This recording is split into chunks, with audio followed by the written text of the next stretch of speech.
तो आज मैं अभी सभी जिस विषय पर बात कर रहे हैं, मैं डायरेक्टली उस विषय को नहीं टच कर रहा हूं। लेकिन संदर्भ वही है। यूजीसी के विषय पर जिस तरह से प्रतिक्रिया हुई है और जो सामने आया है, इक्विटी एंड डिस्क्रिमिनेशन, दो शब्दों पर बात हुई है। समता और भेदभाव दूर करने के लिए एक समिति बनाई गई है।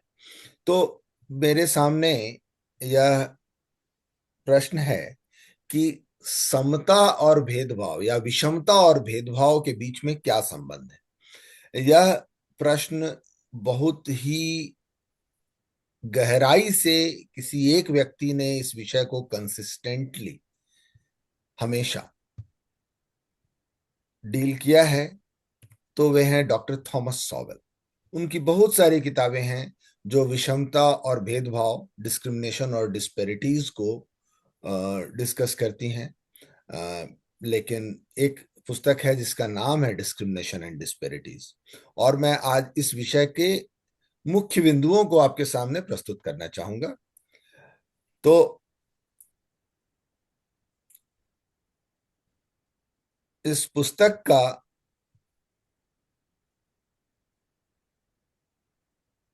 मूल बिंदु है कि डिस्पेरिटीज जो हैं वो दुनिया में जो होती हैं, जो भेदभाव, जो विषमता होती है, वह लोग मानकर चलते हैं कि वह दो में से एक कारण से है। पहले तो कि दुनिया में बहुत ज्यादा विषमता है। जी। नहीं नहीं भैया, आप कंटिन्यू करिए। हाँ। दुनिया में बहुत अधिक विषमता है, और उस विषमता का मुख्य कारण है कि या तो कुछ लोग कहते हैं कि वह इनेट कैपेबिलिटी में अंतर के कारण है, लोगों की योग्यता में विशेष अंतर है और इस कारण दुनिया में भेदभाव है। कोई अधिक योग्य है, कोई कम योग्य है। और दूसरा लोग कहते हैं, दूसरा कारण देते हैं लोग कि मूलतः जो अधिक सक्सेसफुल है वह कम सक्सेसफुल को के साथ भेदभाव करता है, डिस्क्रिमिनेट करता है। तो ये दो अलग अलग स्पेक्ट्रम है। एक छोर पर इनेट कैपेबिलिटी यानी योग्यता को पैमाना रखा जाता है, और दूसरे छोर से भेदभाव का की दुहाई दी जाती है। और इन्हीं दो के बीच में माना जाता है कि दुनिया में जितनी भी विषमताएं हैं इन्हीं दो के कारण है। तो यह पुस्तक मूलतः इस बारे में अल्टरनेटिव एक्सप्लेनेशन ऑफर करती है कि दुनिया में और भी कुछ अन्य कारण हैं जिन पर भेदभाव, जो भेद इन दोनों कारणों से अलग। मैं इसे क्लोज कर लूं।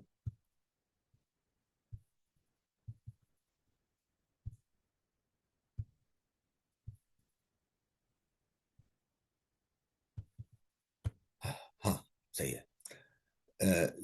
यह किताब अल्टरनेटिव एक्सप्लेनेशंस देती है, जो कहती है कि नेसेसरीली या आवश्यक नहीं है कि विषमता का कारण या भेदभाव हो या लोगों की इनेट कैपेबिलिटी में अंतर। प्रकृति में बहुत अधिक विषमता पाई जाती है, और समाज में जो विषमता है उसके बारे में इस पुस्तक की थीसिस है, प्रेजेंटिंग हाइपोथेसिस है। सक्सेस मल्टीफैक्टोरियल होता है, या बहुत सारे बिंदुओं पर निर्भर करता है। और कोई भी एक बिंदु जो होता है सक्सेस का, कोई भी एक कारक जो होता है, उसका जो डिस्ट्रीब्यूशन होता है सोसाइटी में, वह डिस्ट्रीब्यूशन नॉर्मल डिस्ट्रीब्यूशन होता है। कुछ लोगों में कम योग्यता होती है और कुछ में अधिक योग्यता होती है, और इसका एक स्पेक्ट्रम होता है। या कुछ लोगों के पास कम अवसर होते हैं, कुछ के पास अधिक अवसर होते हैं, इसका एक स्पेक्ट्रम होता है। या कुछ का भाग्य कम होता है और कुछ अधिक भाग्यशाली होते हैं, इसका एक स्पेक्ट्रम होता है। तो यह जो डिस्ट्रीब्यूशन है यह नॉर्मल है, लेकिन फिर भी सक्सेस जो है वह नॉर्मली डिस्ट्रीब्यूटेड नहीं है। क्यों? क्योंकि सारे फैक्टर यदि कॉमन भी हैं, तो भी सारे फैक्टर एक ही व्यक्ति में प्रेजेंट होंगे, एक ही व्यक्ति के उपलब्ध होंगे। सक्सेस के लिए जितने फैक्टर चाहिए वे सभी एक ही व्यक्ति को उपलब्ध होंगे, इसकी संभावना बहुत ही कम हो जाती है। इसलिए आप पाते हैं कि समाज में कुछ व्यक्ति बहुत अधिक सफल होते हैं और कुछ व्यक्ति बिल्कुल भी सफल नहीं होते, क्योंकि यह सारे फैक्टर प्रेजेंट नहीं हो, एक व्यक्ति में प्रेजेंट होंगे, इसकी संभावना बहुत कम हो जाती है। तो एक योग्यता वाले प्रश्न पर एक professor Lewis Terman, Stanford University के प्रोफेसर थे, पिछली शताब्दी में, 100 वर्ष से अधिक हुए, पिछली शताब्दी के बिगिनिंग में उन्होंने एक स्टडी की थी 1470 लोगों को लेकर, जिनका आईक्यू 140 से ऊपर था, और उन सबके जीवन को 50 साल तक उन्होंने फॉलो किया कि कौन जीवन में किसके क्या परिणाम आए। कुछ लोगों का कैरियर बहुत सक्सेसफुल था और 20% लोगों का कैरियर क्लियर कट डिसअपॉइंटिंग था।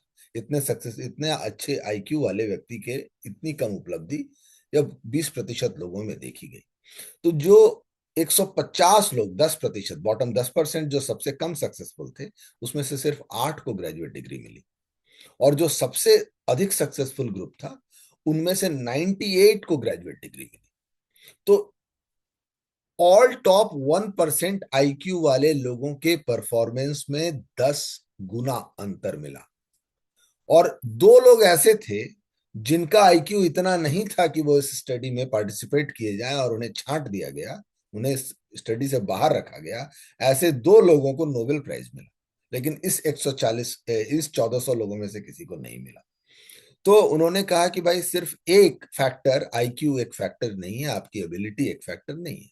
तो बहुत सारे फैक्टर्स देखे गए, उसमें से जो फैक्टर सबसे इंपॉर्टेंट था वह देखा गया कि जो लोग सबसे अधिक सफल थे, उनमें से ज्यादातर लोग ऐसी फैमिलीज में बड़े हुए जिस घर में बहुत अधिक किताबें थीं और कम से कम एक पेरेंट जो था वो ग्रेजुएट था। और यह बात 100 साल पुरानी है, जब बहुत ज्यादा लोग ग्रेजुएट नहीं हुआ करते थे। This was a very significant factor. जबकि जो दूसरा कम सक्सेसफुल ग्रुप था, उसमें से 1/3 लोगों के फादर जो थे स्कूल ड्रॉप आउट थे। तो पाया गया कि एक बहुत बड़ा फैक्टर फैमिली बैकग्राउंड है।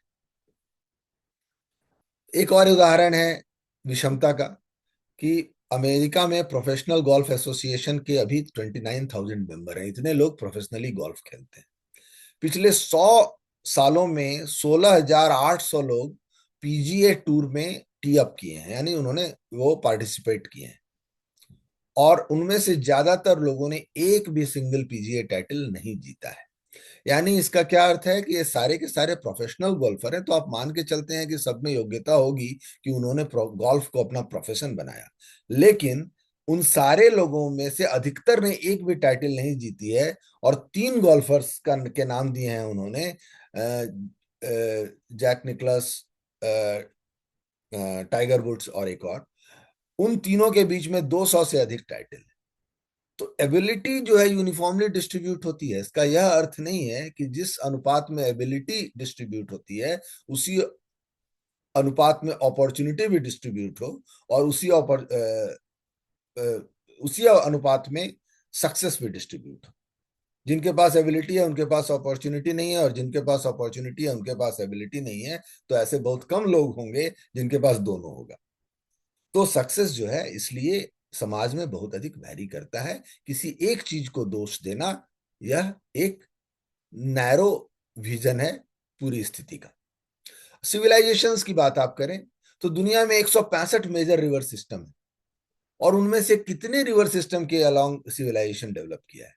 प्राचीन समय के सिविलाइजेशंस देखे तो इंडस वैली है, येलो रिवर है चीन में, नाइल रिवर है इजिप्ट में। और ये तीनों ही सभ्यताएं जो हैं, जब यह पुस्तक लिखी गई थी तब, हालांकि 1918 की प्रकाशित पुस्तक है, पर करंट स्टेट ऑफ सिविलाइजेशन जो है वो उनका अर्लियर प्रीएमिनेंस जो है उसको नहीं दिखाता। हालांकि चीन अब धीरे धीरे अपने पुराने प्रीएमिनेंस को वापस पा रहा है, लेकिन इजिप्ट बिल्कुल भी, अभी मैं इजिप्ट घूम कर आया हूँ, बिल्कुल ही पिछड़ा गरीब देश है। और विश्वास नहीं होता है कि यही वह जगह होगी जहां के लोगों ने इतनी विकसित, इतनी भव्य सभ्यता बनाई थी। उनका आप निर्माण काम देखें तो आप सोचेंगे कि भाई लोगों की एबिलिटी कहाँ चली गई। इनेट एबिलिटी अगर थी तो इनेट एबिलिटी तो रही होगी ना।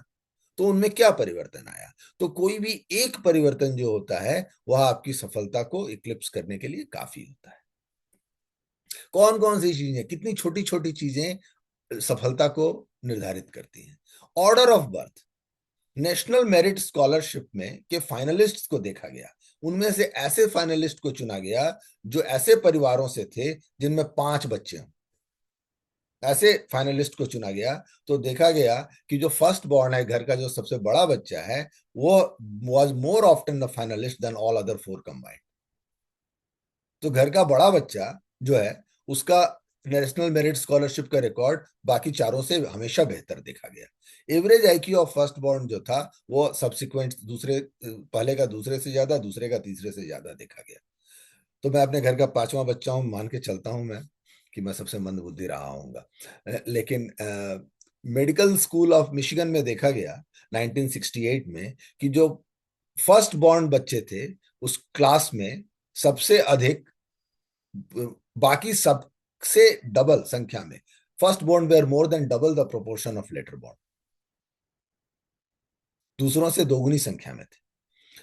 Decline in earning is even more pronounce than decline in education, शिक्षा से ज्यादा यह आर्थिक आउटकम में दिखाई देता है। और बॉस्टन एरिया में लॉयर्स और मेंबर्स ऑफ कांग्रेस में देखा गया कि फर्स्ट बॉर्न जो थे ओवर रिप्रेजेंटेड थे। अपोलो 11 प्रोग्राम के लिए जो इनिशियली 29 एस्ट्रोनॉट का चयन किया गया था, अंत में उससे 3 गए। तो पहले 29 एस्ट्रोनॉट्स में से 22 जो थे से फर्स्ट बॉर्न थे। तो आप सोचें कि एक परिवार में कितनी चीजें इन सारे लोगों में कॉमन है। रेस सेम है, फैमिली पूल सेम है, इकोनॉमिक लेवल सेम है, कल्चरल वैल्यूज सेम है, सबको समान एजुकेशनल अपॉर्चुनिटी मिली है, सबके पेरेंट्स सेम है, सबके रिलेटिव नेबर्स और फ्रेंड्स का की जो सराउंडिंग है वो सेम है। और इतना अंतर देखा गया पहले बच्चे में, दूसरे, तीसरे और चौथे बच्चे में। तो जब इतना अंतर, डिफरेंस कहाँ आया? पेरेंट्स के अटेंशन में। जो अच्छा, और भी अंतर देखा गया। जो पहला बॉर्न चाइल्ड था उसको पहले कुछ साल पेरेंट्स का अनडिवाइडेड अटेंशन मिला, तो उससे रिजल्ट पर इतना फर्क पड़ गया। यह नेसेसरीली भेदभाव नहीं है, यह प्रकृति के बीच में इतना वेरिएशन होता है।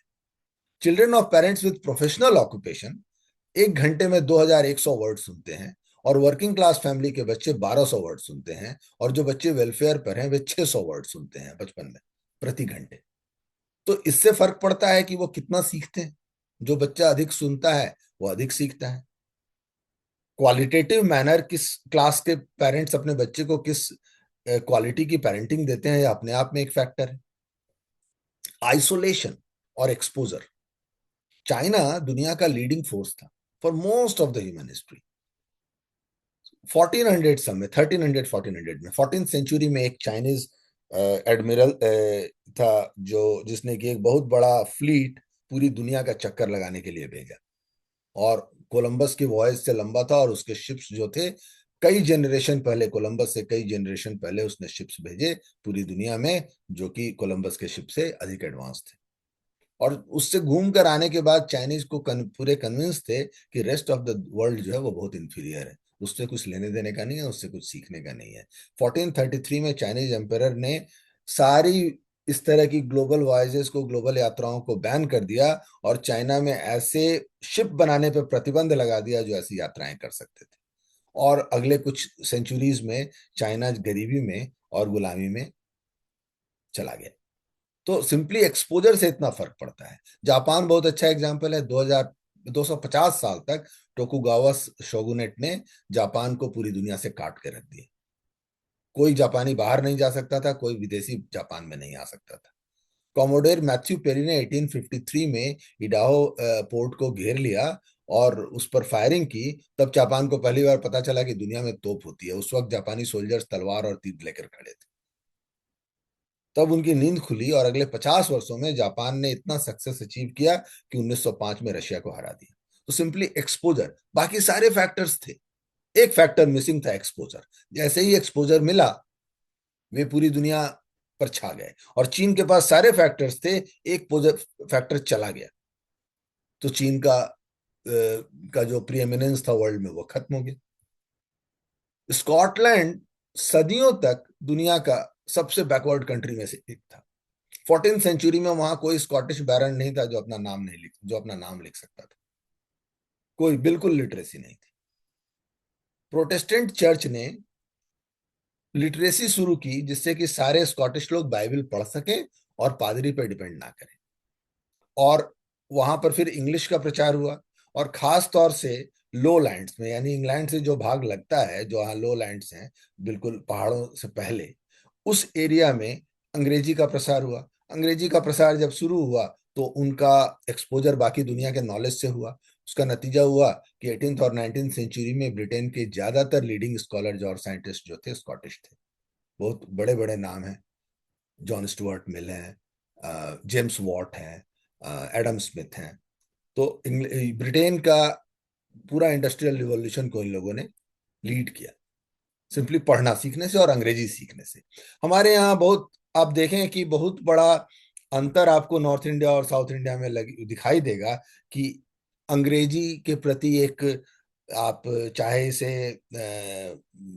एक आलस्य कह लें, स्वीकार करने का आलस्य है, या एक तरह का अ, अ, एक कल्चरल टेरिटोरियलिज्म है कि हम तो अंग्रेजी नहीं जानते हैं। बहुत सारे मित्र आते हैं जो कहते हैं कि हिंदी भाषा का प्रयोग कीजिए, कीजिए, लेकिन एक नई भाषा सीखना आपके लिए दरवाजे खोलता है और जिससे आपके जीवन पे अंतर पड़ सकता है। दक्षिण भारत में जिन राज्यों में अंग्रेजी अधिक बोली जाती है, वहाँ उनके बच्चे, मैं देखता हूँ कि ज्यादातर कौन से लोग रिप्रेजेंट करते हैं और किन राज्यों में एकेडमिक परफॉर्मेंस बेहतर है। तो जिनका एक्सपोजर बेहतर है उनका एकेडमिक परफॉर्मेंस बेहतर है। जियोज एक क्लासिक एग्जाम्पल है। लेस देन 1% थे ग्लोबल पॉपुलेशन के, लेकिन सेकेंड हाफ में, पिछली सेंचुरी के सेकेंड हाफ के नोबेल प्राइजेज में केमिस्ट्री में 22%, मेडिसिन में 32% और फिजिक्स में 32% नोबेल प्राइज मिले हैं। लेकिन 1750 के पहले ये साइंस, टेक्नोलॉजी, मैथ्स और आर्ट के लीडिंग कंट्रीब्यूटर नहीं थे, और इनका इंडस्ट्रियल रिवॉल्यूशन में, अर्ली इंडस्ट्रियल रिवॉल्यूशन में कोई रोल नहीं था, क्योंकि इनको जो इस्टेब्लिश्ड एजुकेशनल इंस्टीट्यूशंस थे उनसे बाहर रखा गया था। पहली बार यूएस में इनको अलाउ किया, फिर रेस्ट ऑफ यूरोप ने इनको अलाउ किया। तो बाकी सारे रिक्विजिट्स थे, प्री रिक्विजिट्स प्रेजेंट थे। वे बहुत पहले से लिटरेसी थी उनमें, उनमें ह्यूमन कैपिटल पहले से था। लेकिन जो रेस्ट ऑफ द वर्ल्ड में जो इंस्टीट्यूशन, नॉलेज के इंस्टीट्यूशंस थे, वहां पर उनकी पहुंच नहीं थी। एक बार वह पहुंच आई, फिर पूरी दुनिया में छा गए। तो ऐसा भी हो सकता है कि किसी एक कम्युनिटी के पास बाकी सारे प्री रिक्विजिट हों, एक ना हो जिसकी वजह से वह पिछड़ रहा हो। ज्योग्राफिक फैक्टर्स होते हैं। कोस्टल एरिया में रहने वाले लोग का दुनिया से एक्सपोजर अधिक होता है, व्यापार की संभावनाएं अधिक होती हैं। रिवर वैली में रहने वाले लोगों का पहाड़ पे रहने वाले लोगों के मुकाबले लाइफस्टाइल और जीवन स्तर बेहतर होता है। ज्यादातर फर्टाइल एरिया जो है ट्रॉपिकल रीजन में है, ट्रॉपिक्स के मुकाबले या विषुवतीय क्षेत्रों के मुकाबले। तो वहाँ लैंड अधिक फर्टाइल है। बहुत सारे ज्योग्राफिकल फैक्टर्स हैं। ज्योग्राफिकल फैक्टर्स पे उनका पूरा एक चैप्टर है उनकी एक अन्य किताब में, इसलिए मैं उस पर अधिक नहीं जाऊंगा। एज, जैसे जैसे उम्र बढ़ती है इनकम बढ़ती है, किसी की भी। तो आप देखें कि जिन रेशियल ग्रुप में, सेम रेशियल ग्रुप में और सेम जियोग्राफिकल एरिया में, एक व्यक्ति की जैसे जैसे उम्र बढ़ती है उसकी इनकम बढ़ती है, उसकी आर्थिक स्थिति सुधरती है। 25-30 में हर कोई स्ट्रगल करता है, 50 तक पहुंचते पहुंचते हर कोई रिलेटिवली स्टेबल हो जाता है। तो जिस ग्रुप में यंगर पॉपुलेशन का प्रोपोर्शन अधिक होगा उसका एवरेज इनकम लो होगा, और उसकी उन एक्टिविटीज में पार्टिसिपेशन ज्यादा होगा जिसमें अधिक फिजिकल स्ट्रेंथ चाहिए, मैनुअल लेबर चाहिए, स्पोर्ट्स में अधिक पार्टिसिपेशन होगा, क्राइम में अधिक पार्टिसिपेशन होगा। तो आप, जापानीज अमेरिकन का मीडियन एज जो है मैक्सिकन अमेरिकन से 2 डिकेड अधिक है, 20 साल अधिक है मीडियन एज। तो ऑब्वियसली जापानीज अमेरिकन उन प्रोफेशंस में अधिक हैं जिनमें एक्सपीरियंस की अधिक जरूरत है, जहां पर ज्यादा एक्सपीरियंस्ड और स्किल्ड प्रोफेशंस में अधिक है। मैक्सिकन अमेरिकन में प्रोपोर्शंस रिलेटिवली कम है। तो तो इनकम कम होगी। कोई जरूरी नहीं है कि जापानी अमेरिकन जो है मैक्सिकन अमेरिकन के खिलाफ भेदभाव करे, बल्कि एशियन अमेरिकन जो हैं, अमेरिका में सबसे समृद्ध हैं, वो किसके खिलाफ भेदभाव करने की स्थिति में है? किसी के खिलाफ भेदभाव करने की स्थिति में नहीं है। एस्पिरेशंस की बात आती है, कौन करना क्या चाहता है। ब्लैक लड़के बास्केटबॉल खेलते हैं, बेसबॉल खेलते हैं, एशियन लड़के साइंस और टेक्नोलॉजी में पढ़ते हैं। तो अगर कल को कहें कि एशियन लड़के कहें कि ब्लैक लड़कों ने उन्हें बास्केटबॉल और बेसबॉल करने खेलने से रोक रखा है, ऐसा नहीं है। आपने खुद चुना है। फीमेल्स जो है ह्यूमैनिटीज, एजुकेशन, आर्ट्स चुनती हैं, और उसके बाद शिकायत करती हैं कि स्टेम में, साइंस एंड टेक्नोलॉजी में फीमेल्स क्यों नहीं है। चुनती नहीं है इसलिए नहीं है। Not many women want to go there. इसको आप भेदभाव का पैरामीटर नहीं बना सकते। World had never been, doctor Sowell कहते हैं, world has never been a level playing field. The idea that it would be a level playing field If it were not for either genes or discrimination is a preconception in defiance of both logic and facts. यह बात logic और fact दोनों के विरुद्ध जाती है कि अगर जेनेटिक फैक्टर्स नहीं होते या भेदभाव नहीं हुआ होता तो दुनिया जो है लेवल प्लेइंग फील्ड होती, या दुनिया को हम जबरदस्ती लेवल प्लेइंग फील्ड बना देंगे, आप नहीं बना सकेंगे क्योंकि there are too many factors. Discrimination का अर्थ क्या है, इस बारे में वो कहते हैं दो तरह से डिस्क्रिमिनेशन को डिफाइन किया जाता है। आप जैसे कहते हैं समवन हैज डिस्क्रिमिनेटिंग टेस्ट, मतलब जैसे वाइन के मामले में कहते हैं कि वाइन का, कुछ जो लोग वाइन टेस्टिंग करते हैं, जो लोग कॉफी टेस्टिंग करते हैं, उनका डिस्क्रिमिनेटिंग टेस्ट होता है। या जो लोग आर्ट क्रिटिक्स होते हैं उनका डिस्क्रिमिनेटिंग टेस्ट होता है, जो कि क्वालिटीज में अंतर को चूज करते हैं, पहचानते हैं और चूज करते हैं। और डिस्क्रिमिनेशन का एक दूसरा अर्थ भी होता है arbitrary difference in behaviour towards people. आप अलग अलग लोगों से आर्बिट्ररीली अलग अलग तरीके से बिहेव करते हैं based on their group identity regardless of their actual quality as individual. तो दोनों के लिए डिस्क्रिमिनेशन शब्द का प्रयोग हो सकता है, और दोनों से आउटकम में बहुत अंतर पड़ सकता है। एक पेंटिंग जो है 7 मिलियन की बिक सकती है, और एक पेंटिंग को कोई फ्री में भी लेने को, अपने घर में टांगने को तैयार नहीं होगा। ये डिस्क्रिमिनेशन है, लेकिन डिस्क्रिमिनेशन जो है उनकी क्वालिटी के आधार पर है। और दूसरा डिस्क्रिमिनेशन जो है वह उसकी क्वालिटी को इग्नोर करके सिंपली उसकी ग्रुप आइडेंटिटी के आधार पर है। दोनों ही के लिए डिस्क्रिमिनेशन शब्द का प्रयोग होता है। तो डिस्क्रिमिनेशन कितने तरह का होता है? तो डॉक्टर सॉवेल कहते हैं डिस्क्रिमिनेशन वन होता है जब आप हर पर्सन को उसकी इंडिविजुअल क्वालिटी के बेसिस पे जज करते हैं, regardless of what group that person is part of, उसको डिस्क्रिमिनेशन वन कहते हैं। और discrimination two is the narrower meaning of discrimination. जब आप कहते हैं कि लोगों को नेगेटिवली जज करते हैं बेस्ड ऑन आर्बिट्ररी एजम्पशन और aversion considering individual of a particular race और सेक्स, किसी से रेस या सेक्स के आधार पर भेदभाव। तो जब बात होती है पॉलिटिकल डिस्क्रिमिनेशन, पॉलिटिकली जब डिस्क्रिमिनेशन की बात होती है तो डिस्क्रिमिनेशन टू की बात होती है। लेकिन दोनों में अंतर क्या है? The difference is in the cost of knowledge. Much may depend on how high the cost are and especially who pays these costs. तो जानना कि कौन सा व्यक्ति, किस व्यक्ति में क्या क्वालिटी है या नहीं है, इंडिविजुअली जानना कॉस्टली होता है। तो आप जानने का प्रयास कर सकते हैं, पर हो सकता है आपको सही से नहीं पता चले। तो ऐसे में लोग क्या करते हैं? लोग ग्रुप कैरेक्टरिस्टिक्स को जज करते हैं। जैसे अगर कोई एक ग्रुप है, किसी एक मोहल्ला है जहां सब दारू पी के पड़े हुए हैं, और आपको उसमें से एक एम्प्लॉय को एम्प्लॉय करना है, तो आप उसके मोहल्ले का नाम देखेंगे तो बोलेंगे यार मैं तेरे को तो लूंगा नहीं, क्योंकि उस मोहल्ले से आने वाले सारे दारू पीते हैं, मारपीट करते हैं, तो आप नहीं लेते हो। तो यह भी एक तरह का डिस्क्रिमिनेशन है। अब यह डिस्क्रिमिनेशन वन कहलाएगा या डिस्क्रिमिनेशन टू कहलाएगा, इसके लिए एक अलग टर्म उन्होंने इंट्रोड्यूस किया है। उनका कहना है यह भी डिस्क्रिमिनेशन वन है, क्योंकि यह डिसीजन है एम्पिरिकल एविडेंस के बेसिस पर। आपको उससे कोई घृणा नहीं है, पर आपके पास डेफिनेट इंफॉर्मेशन है उसके ग्रुप एज ए होल के बारे में, कि वह उसके सर्टेन कैरेक्टरिस्टिक्स जो हैं वो जिस ग्रुप से बिलोंग करते हैं उस ग्रुप के लोगों का सर्टेन बिहेवियर ऐसा होता है। आपको कोई घृणा की जरूरत नहीं है, no based not purely on pure antipathy और aversion, on a general group characteristic. तो ये आपका क्या होता है, यू सेव ऑन नॉलेज। और उसके फेरे में मत पड़ो यार, पता करने जाओगे, क्योंकि इंटरव्यू देने आएगा तो हर कोई सोबर आएगा ना, दारू पीकर तो नहीं आएगा इंटरव्यू देने। तो आप पता कैसे करोगे? उसके घर जाकर पता करोगे कि वो दारू पीता है या नहीं, उसके साथ 7 दिन रह के पता करोगे कि वो दारू पीता है या नहीं। तो आप हो सकता है कि उसको ना लो, क्योंकि वह जिस मोहल्ले से आता है वहां सब दारू पीते हैं। तो यह भी एक डिस्क्रिमिनेशन है, लेकिन यह डिस्क्रिमिनेशन वन भी है जिसको लेने का आपके पास कोई आधार है, और वह आधार जरूरी नहीं है कि उसके प्रति घृणा से निकला हो, लेकिन इसे बाइगॉटरी बोल दिया जाएगा। यहां पर यह बात इंपॉर्टेंट है, मैंने कहा it also depends on how high those costs are and especially who pays those costs, how high those costs are. अब मैं उबर बुलाता हूं, 99% टाइम वह एक पर्टिकुलर समुदाय से होते हैं, तो मैं बोलता हूं भाई उबर ही तो है, पकड़ना है जाना है, कौन सा रिश्तेदारी निभानी है, तो हम उबर कर लेते हैं। लेकिन अगर बिजनेस पार्टनर चुनना हो, अगर फ्रेंड बनाना हो, रिश्तेदारी करनी हो, तो फिर आप अधिक इंफॉर्मेशन पता करने की कोशिश करते हैं। अगर आपको सिर्फ उबर पकड़ना हो तो आप कुछ नहीं देखते। तो ऐसे में who page the cost, how much is the cost, that is important. The other question is who page the cost. तो पेड नॉट बाय वन। देखें, डिस्क्रिमिनेशन हैज ए कॉस्ट। जिसके विरुद्ध डिस्क्रिमिनेशन होता है वह भी एक कॉस्ट पे करता है, और जो डिस्क्रिमिनेशन करता है वह भी एक कॉस्ट पे करता है।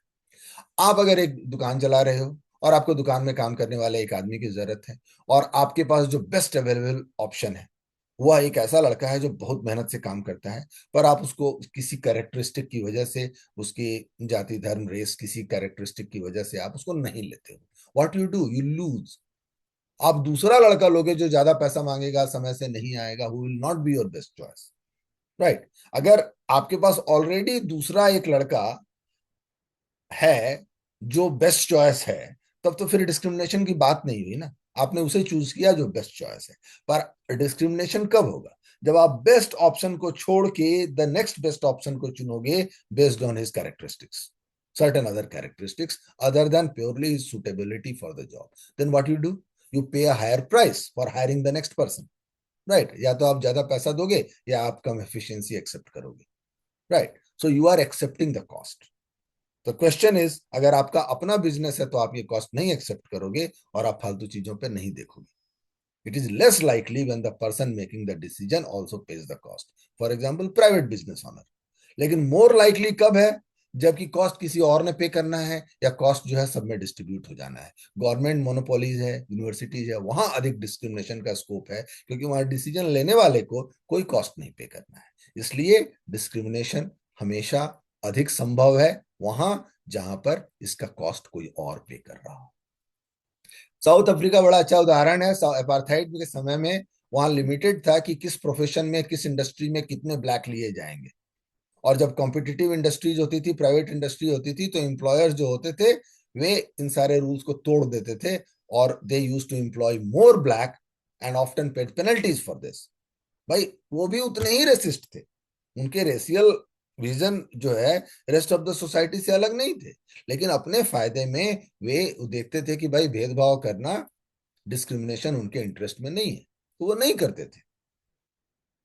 मोर whites regularly lived in officially designated whites only areas. कुछ एरियाज थे जहां नॉन वाइट को रहना मना था, वहां मजे में नॉन वाइट रहते थे, क्योंकि घर पे रहने वाले लोग किराया देते थे, जहां से अधिक किराया मिलेगा हम उसको देंगे। अधिक किराया देने वाले को छोड़ के आप व्हाइट को अगर चुनने जाएंगे तो आपको कम किराया एक्सेप्ट करना पड़ेगा। वाल्टर ई विलियम्स 3 महीने रहे वहां ऑल व्हाइट एरिया में। वाल्टर ई विलियम्स ब्लैक इकोनॉमिस्ट थे, वहां रहे 3 महीने एरिया में। उन्होंने बोला ऐसे भी एरियाज थे जिनको सरकार ने ऑल व्हाइट डिक्लेयर कर रखा था, और वहां मेजोरिटी ब्लैक्स रहते थे। तो पब्लिक जो है हमेशा भेदभाव से अलग जाकर काम करती है, सरकारें आकर भेदभाव कराती हैं। In southern part of US, southern part of US में इस बात को लेकर बहुत हंगामा था कि ब्लैक्स और व्हाइट्स के लिए अलग अलग सीटिंग अरेंजमेंट था पब्लिक ट्रांसपोर्ट में। अलग अलग डब्बे थे पब्लिक ट्रांसपोर्ट में, सीटें बटी हुई थी कि पीछे की सीट पर ब्लैक्स बैठेंगे, आगे की सीट पर व्हाइट बैठेंगे। ऐसा नहीं था 1900 से पहले, ऐसा नहीं था। सरकार ने ये नियम ला कर दिए हैं, और जब नियम ला कर दिए हैं तो इसका विरोध वहां की ट्रांसपोर्ट कंपनियों ने किया है, क्योंकि भाई उनका कॉस्ट बढ़ता था। उनको अपना, अगर जगह ब्लैक लोगों की सीट खाली है लेकिन वो व्हाइट सवारी नहीं बिठा सकते, व्हाइट की सीट खाली है उस पर ब्लैक सवारी नहीं बिठा सकते, तो उन्होंने कोर्ट में केस किया था। वर्ल्ड वॉर 2 से पहले, जितनी यूएस में वर्ल्ड वॉर 2 से पहले सिर्फ जब भेदभाव अधिक था, तो प्राइवेट कंपनियों में 300 से अधिक ब्लैक रिसर्च केमिस्ट थे, और सरकारी यूनिवर्सिटीज में सिर्फ 3 ब्लैक पीएचडी एम्प्लॉयड थे in all specialities.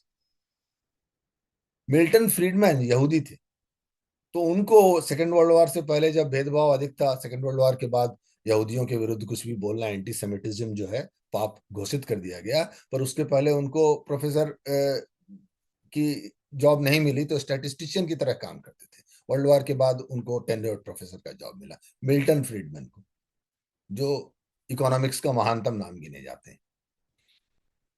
Unintended consequences भी होते हैं। आप कई बार कहते हो हम भेदभाव हटाएंगे और एक नियम लेकर आते हो, पर उसके जो परिणाम होते हैं उसको आप डिसाइड नहीं करते हो।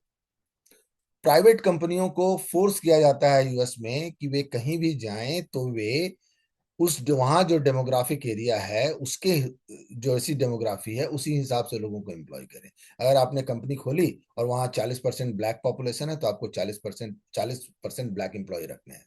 अगर आपको ब्लैक एम्प्लॉय रखना आपके इंटरेस्ट में नहीं है तो आप क्या करते हो? आप वहां फैक्ट्री ही नहीं खोलोगे अगर उसमें आपका नुकसान हो रहा है तो। कुछ जगह ऐसा था कि कुछ लोगों ने कहा कि एम्प्लॉय का क्रिमिनल रिकॉर्ड चेक करना रेसिस्ट हरकत है, क्योंकि तब आप ब्लैक लोगों को छांट देते हो। लेकिन देखा गया कि जहां मैंडेटरी पुलिस रिकॉर्ड सबका चेक किया जाता है वहां आप अधिक ब्लैक्स को एम्प्लॉय करते हो, क्योंकि ब्लैक्स आपको लगता है कि ब्लैक्स का पुलिस रिकॉर्ड होगा, पर जिसका नहीं होता है आपको उसको एम्प्लॉय करने में कोई दिक्कत नहीं है। लेकिन जब कहा जाता है कि आप उसका पुलिस रिकॉर्ड चेक नहीं कर सकते तो आप शक्ल देख के छांट देते हो, तो आप कम ब्लैक्स को एम्प्लॉय करते हो। तो आप जिस तरह से चाहते हो कि भेदभाव को दूर किया जाए, उसके जो आप नियम बनाते हो उसके विपरीत परिणाम भी दूर होते हैं। और डिस्क्रिमिनेशन कौन किसके विरुद्ध करता है इसका बड़े इंटरेस्टिंग कहानी है। क्योंकि यूएस के बारे में है किताब, और इसलिए मैं यूएस ब्लैक्स पर है, ब्लैक्स के विरुद्ध डिस्क्रिमिनेशन जो है इस किताब की थीम है। तो उन्होंने बताया है कि एंटीबेलम साउथ यानी अमेरिकन सिविल वॉर से पहले जो यूएस का सदर्न पार्ट था, वहां ब्लैक स्लेव ओनर्स हुआ करते थे। वहां पे कई सारे ब्लैक्स थे जो फ्री हो गए थे, और उसके बाद उन्होंने पैसा कमाया तो उसके बाद वो ब्लैक स्लेव्स रखने लगे, वो स्लेव खरीद के अपने घर में रखते थे। व्हाइट यूरोपियंस जो थे उन्होंने सिर्फ ब्लैक्स को स्लेव नहीं बनाया, व्हाइट यूरोपियंस दूसरे व्हाइट यूरोपियंस को स्लेव बनाया। रोमन टाइम से दूसरे व्हाइट यूरोपियन को स्लेव बनाया, उसके भी पहले से। स्लाव जो वर्ड कहते हैं, यूगोस्लाविया, चेकोस्लोवाकिया, वो जो एरिया है जो स्लाविक रीजन कहलाता है, स्लाव वर्ड स्लेव से निकला है।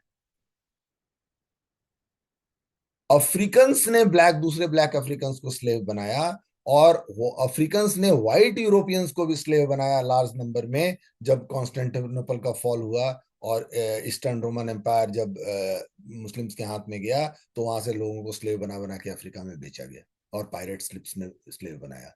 तो ऐसा नहीं है कि कोई एक एक ग्रुप दूसरे ग्रुप को हमेशा विक्टिमाइज करता है। जब जिसको मौका मिलता है वो दूसरे ग्रुप को भी विक्टिमाइज करता है, और जब जिसको मौका मिलता है वो अपने ही ग्रुप में दूसरे लोगों को भी विक्टिमाइज करता है।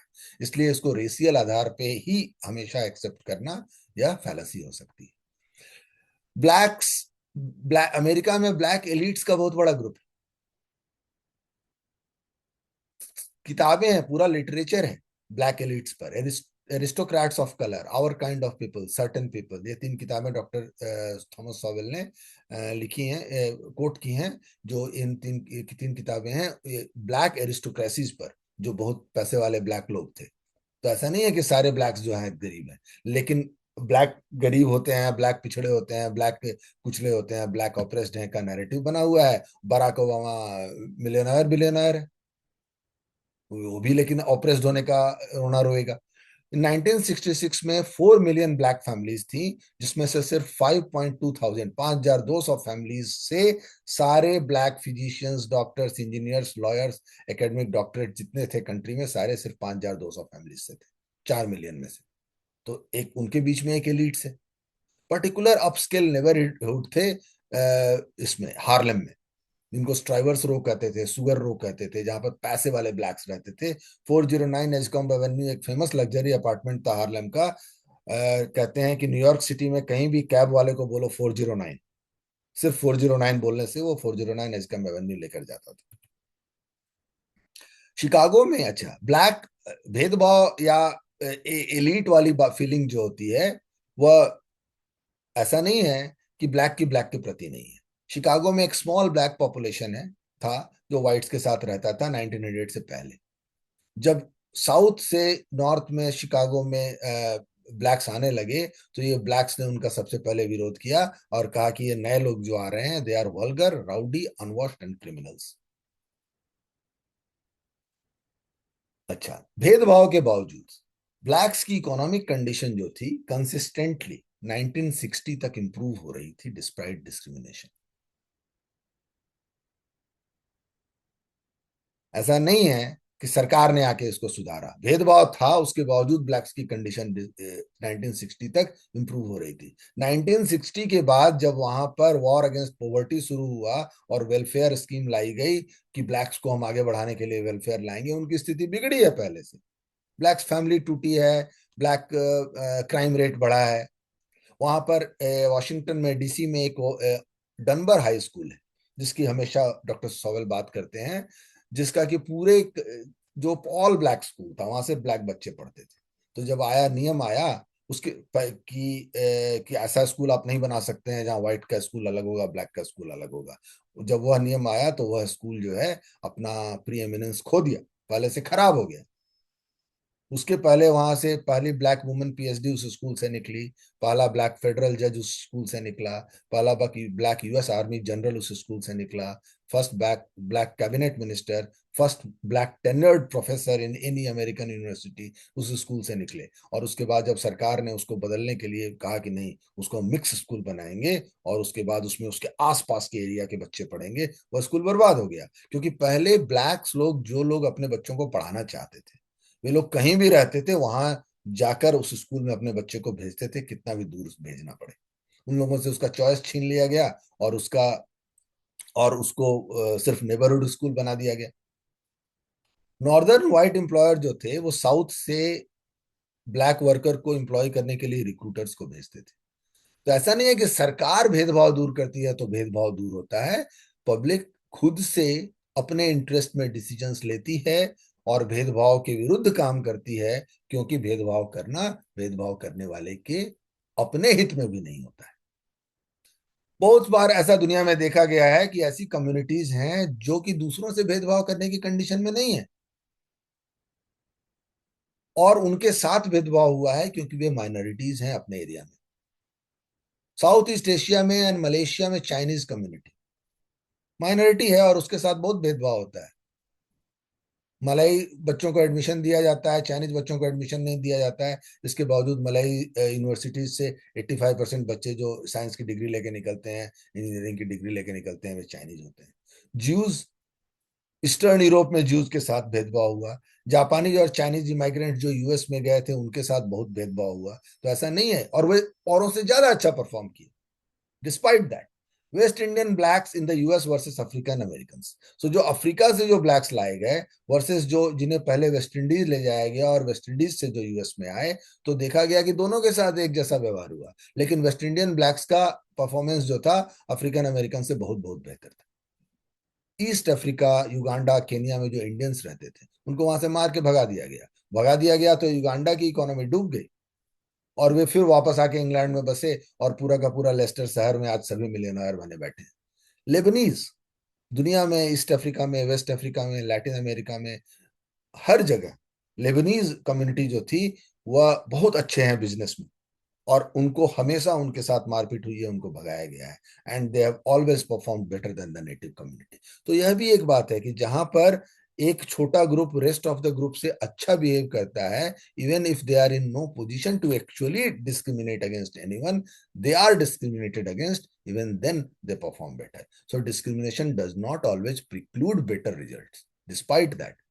लेकिन इनविंसिबल फैलेसी है, कहते हैं इसको, डॉक्टर सॉवेल कहते हैं इनविंसिबल फैलेसी। आप चाहे कुछ कह लीजिए, अंत में घूम फिर कर लोग इसी फैलेसी पर आ जाएंगे कि outcome in human endeavours would be equal और एटलीस्ट कंपेरेबल और रैंडम, अगर if there were no biased intervention on one hand nor genetic deficiency on the other hand। दोनों तरह की बात करने वाले लोग एक तरफ मिलेंगे, कहेंगे कि भाई जेनेटिक डिफिशियंसी है, इसीलिए दुनिया में इतना वेरिएशन है, कुछ लोग जेनेटिकली दूसरों से सुपीरियर है, जेनेटिक डिटर्मिनिज्म। और दूसरे कहने वाले आते हैं कि नहीं, जो भी अंतर है वह भेदभाव के कारण है, और यह इनविंसिबल फैलेसी है। आप चाहे जो कह लीजिए, या तो यह कहने वाले मिलेंगे या वह कहने वाले मिलेंगे।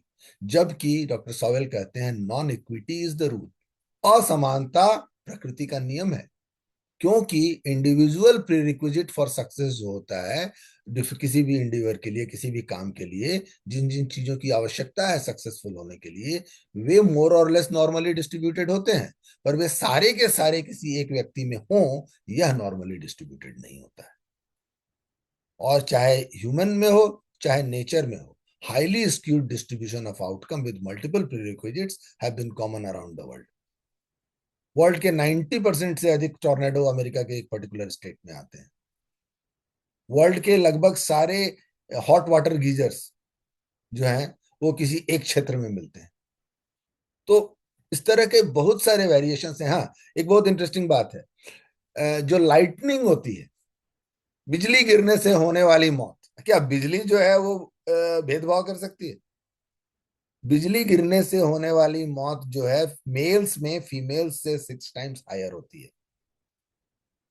तो अनइक्वल आउटकम दुनिया का नियम है। बहुत सारे मोरली न्यूट्रल फैक्टर हैं, बर्थ ऑर्डर है, ज्योग्राफिकल सेटिंग है, टेक्नोलॉजिकल चेंजेस हैं, डेमोग्राफिक और कल्चरल डिफरेंसेस हैं। लेकिन ये जो मोरली न्यूट्रल हैं, जिसमें किसी की कोई गलती नहीं है, इस पर लोग अधिक ध्यान नहीं देते।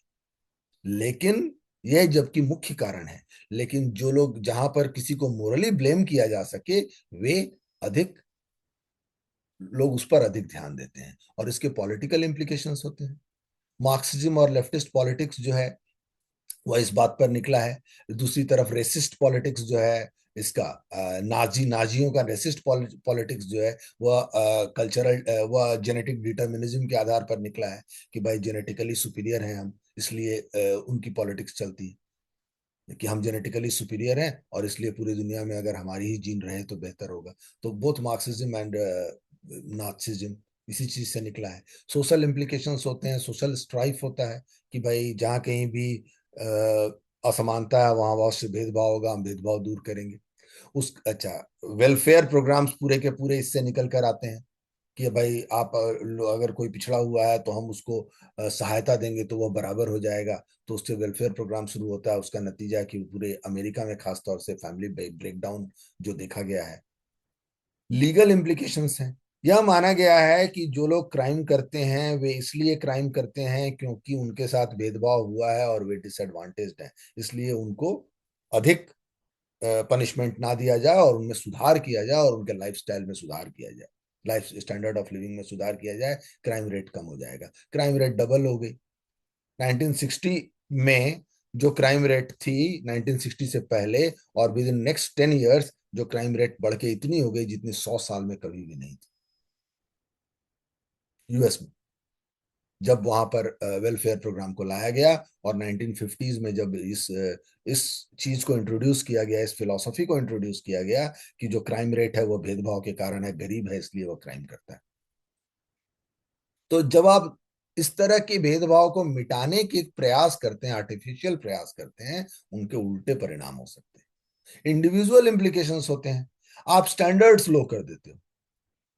आप कॉलेजेस में स्टैंडर्ड्स लो कर देते हो। आप उनका भला नहीं करते हो। आप अगर एक बच्चे को कहते हो कि तुम्हें पढ़ने की जरूरत नहीं है क्योंकि तुम इसलिए नहीं पढ़ पा रहे हो क्योंकि तुम्हारे साथ भेदभाव हुआ है, तो वो नहीं पढ़ता। तो आप उसका भला नहीं कर रहे हो, आप उसका नुकसान कर रहे हो। डॉक्टर थॉमस सॉवेल को अगर किसी ने कहा होता कि तुम्हें पढ़ने की जरूरत नहीं है क्योंकि तुम ब्लैक हो, तो आज हमारे पास यह किताब नहीं होती। यह उसी अमेरिका, ब्लैक अमेरिका से डॉक्टर थॉमस सॉवेल निकले हैं। And he is arguably considered the wisest man, the wisest man living. इनके बारे में कहा जाता है कि द वाइजेस्ट मैन लिविंग। तो वो नहीं हुए होते अगर उन्होंने मान के चला होता है कि भाई मेरे साथ भेदभाव हुआ है इसलिए मेरी पर्सनल रिस्पॉन्सिबिलिटी नहीं है, मैं गरीब घर में पैदा हुआ हूं, मेरे फादर नहीं थे, मैं अनाथ हूं। यह बात डॉक्टर सॉवेल कहते हैं सॉल्यूशंस के बारे में। Solutions can be societies biggest problem and specially government solutions. सरकार जब सॉल्यूशन देती है वह सॉल्यूशन सबसे खराब होता है। क्यों खराब होता है? क्योंकि इंडिविजुअल जब डिसीजन लेता है तो उसके पास डिसीजन लेने के अधिक साधन होते हैं। उसके पास क्या टूल होता है? वह इंक्रीमेंटल ट्रेड ऑफ करता है, giving up certain amount of X to get a certain amount of Y. वह डिसाइड कर सकता है कि हमको एक्स कब तक चाहिए और वाई कब तक चाहिए, कब फिर हमको एक्स लेना बंद करना और वाई लेना शुरू करना है। जबकि गवर्नमेंट के डिसीजंस कैटेगोरिकल होते हैं कि एक्स लेना है या वाई लेना है। गवर्नमेंट ये डिसीजन नहीं ले सकती कि अच्छा हम एक्स लेंगे और अब हम एक्स डिसीजन को छोड़कर अब वाई लेना शुरू करेंगे, क्योंकि गवर्नमेंट नियम बनाती है और नियम पे चलती है। तो government decisions are categorical decisions in an incremental world. यह बहुत बड़ी समस्या है। एंड डिसीजन, सबसे भी बड़ी समस्या क्या है कि decision makers are insulated from feedback on their own decisions. आप जो डिसीजन ले लेते हैं पर उसके जो परिणाम है वो आपको नहीं भुगतते हैं। इसलिए गवर्नमेंट जब सॉल्यूशंस देती है वो सोसाइटी के सबसे बड़े प्रॉब्लम होती है। कंक्लूजन क्या कहना है इस पर? यह किताब यह नहीं कहती कि डिस्क्रिमिनेशन नहीं होता, नहीं यह कहती है कि जहां कहीं भी डिस्पेरिटी है, विषमता है, वहां डिस्क्रिमिनेशन अवश्य है। डिस्क्रिमिनेशन जहां है वहां it should be identified and removed, but not presumed. पहले से आप मान के मत चलिए कि डिस्क्रिमिनेशन हो ही रहा है। जहां है आपको दिखाई दे उसको रिज्यूम की, उसको हटाइए, लेकिन प्रिज्यूम मत कीजिए। And removing discrimination may not be giving the outcome originally desired. और ये भी मत समझिए कि आपने डिस्क्रिमिनेशन को खोजा, पहचाना, हटा दिया तो आपको वह रिजल्ट मिल जाएगा और अब समानता आ जाएगी। Because discrimination may not be an effective factor. Society अपने आप डिस्क्रिमिनेशन नहीं करने में इंटरेस्टेड है, क्योंकि डिस्क्रिमिनेशन करने का एक कॉस्ट होता है जो डिस्क्रिमिनेशन करने वाले को देना पड़ता है। आप डिस्क्रिमिनेशन को दूर करते हैं तो कोई जरूरी नहीं है कि आपको वह रिजल्ट मिले जो आप चाहते हैं, क्योंकि outcome do not depend on intentions. आपका इंटेंशन कुछ भी हो, आउटकम जो होता है वह सिस्टमिक होता है, और any attempt to remove it may be causing unintended adverse outcome. तो इसके साथ मैं अपना प्रेजेंटेशन समाप्त करता हूं, क्योंकि मुझे यह ध्यान था कि यह बहुत ही लंबा प्रेजेंटेशन है और डिस्कशन का फोरम ओपन करता हूं।